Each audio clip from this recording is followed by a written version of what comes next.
को अच्छा साबित करने के लिए पूरा जीवन लगा दे, नहीं भाई, अब लो नसानी अब ना न सही, और मैं समझ गया, अब आगे बढ़ूंगा, नहीं रुकूंगा, कुछ भी हो जाए, प्राण चले जाए, सभा में अपमान हो जाए। उनका गलती से नाम निष्ठा कैसे आती है?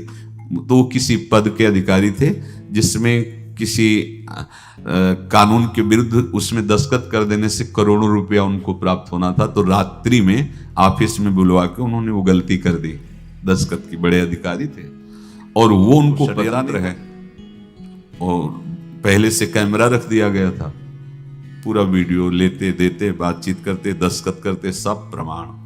तो सुबह जो उनकी आरती उतारी गई समाज में, तो बस घर वाले भी उनसे कि जैसे पुत्र थे पत्नी कि पिताजी, पापा आपसे ऐसी आशा थी, मार दिया हम सब लोगों को आपने, कब हम लोगों ने धन की मांग की आपसे, आप इस अवस्था में ऐसा कर। तो घर से ये वचन और बाहर तो सब उपहास उनका, और उन्होंने निश्चय किया रात्रि में आत्महत्या कर लेंगे। कर्म बड़ा विचित्र होता है। पर वो वृंदावन पहले से आते थे और हरिवंश उपासकों से मिलते रहते थे, गुरुदेव भगवान से भी उनका परिचय था। गलती किसी से भी हो सकती है, चूक है, यही तो है ना, कंचन कामिनी कीर्ति, कहीं भी लुभायमान। शायद उनके मन में लगा होगा कि दस्तखत कर लेंगे और मिल जाएगा, वृंदावन वास करेंगे, झंझट छूट जाएगी, कुछ ऐसा आया होगा, क्योंकि वो अधार्मिक प्रवृत्ति के नहीं थे, पर क्रिया तो हो गई ना, षड्यंत्र था वो। उन्होंने सोचा रात्रि में अब हम प्राण त्याग देंगे। तो धाम आना और रसिकों के संग के प्रभाव से एक दिव्यता प्रकट हुई। उस सबके सामने सोने का नाटक करके लेट गए, तो परिवार वालों, नजर तो सबकी थी कि विकसित हैं, परिवार वालों को लगा सो गए। तो रात्रि जब सोए थोड़ा ऐसे, तो वास्तविक नींद आ गई, और स्वप्न में देखा कि कोई उनसे कह रहा, देखो तुम्हारे सिरहाने सेवक वाणी रखी है, इसको पकड़ो, मरने की जरूरत नहीं, सब ठीक हो जाएगा। जगह तो सेवक वाणी सिरहाने रखी हुई थी, जैसे एक भक्त को तुलसी दल नामक ग्रंथ सिरहाने रखा।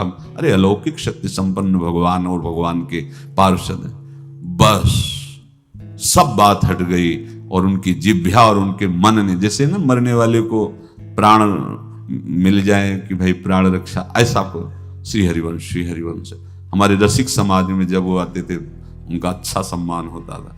तेजों में चेहरा हुए वृद्ध शरीर, श्री हरिवंश ऐसे चलता रहता, बात करते और श्री हरिवंश ऐसी नाम में रति देखी। देखो ना क्या हुआ, घटना क्या थी, दृश्य क्या था, जीवन बिल्कुल व्यर्थ हो क्या गया, लोक सम्माननीय जीवन बन गया, महात्मा बन गए और भगवत प्राप्त हो गए हैं, उनका शरीर छूट गया है।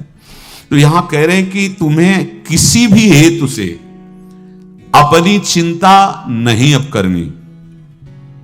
प्रभु का विधान निसंदेह परम कल्याण में होता है, तुम्हें संदेह नहीं करना।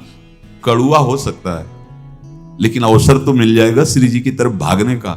हम अपने को अच्छा साबित करने के लिए पूरा जीवन लगा दें, नहीं भाई,